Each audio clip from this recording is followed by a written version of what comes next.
And when I finished these books, it just tipped over from winter into summer season. I was living 100 metres from the coast in the Algarve. So I went down to Bonnecca, had a coffee and a beer, and I thought, where am I going to live, you know? So, and I just had this memory that I wanted to live in a cave in Europe, and it was warm enough. Yeah. So I just wandered for 45 minutes, found a cave, and they were building a walkway above it. So I got the offcuts, threw them down into the cave, created a level platform, and just slept on the ground, and then got an airbed, and then slept on that.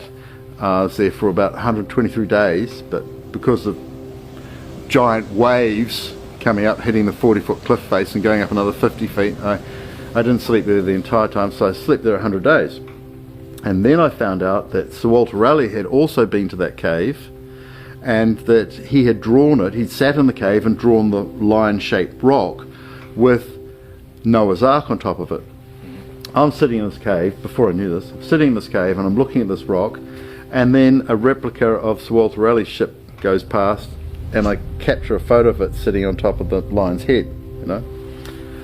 And that's exactly what Sir Walter Raleigh drew, and he named me Joseph Gregory Hallett in the Rosicrucian cosmography. Draw 2 blank spaces in the top left, top right for exactly this, which is the royal mark of the Prince Regent Duke Governor, which means king to be. And that Rosicrucian cosmography was a summary of the Book of Predictions that was stored 30 miles west, near just north of Faro. So the Book of Predictions, was that a different layout, a different version of the Bible?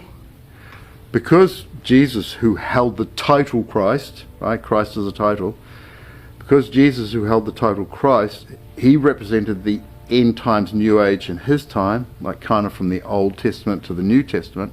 He had to predict who would next represent the end times New Age. So he wrote the Book of Predictions.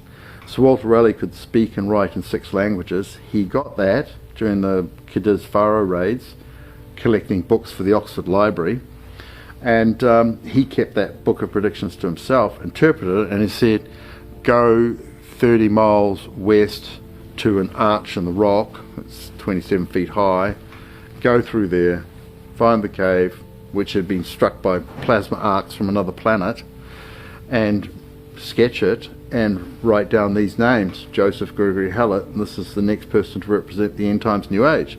And I was actually living in that cave when I got the phone call from the Sangreal saying the Priory de Sion, the top of the occult, have just selected us to represent the end times. And I'm hearing a slightly staticky phone because there's not a lot of reception in a cave. And so that was great, we did that.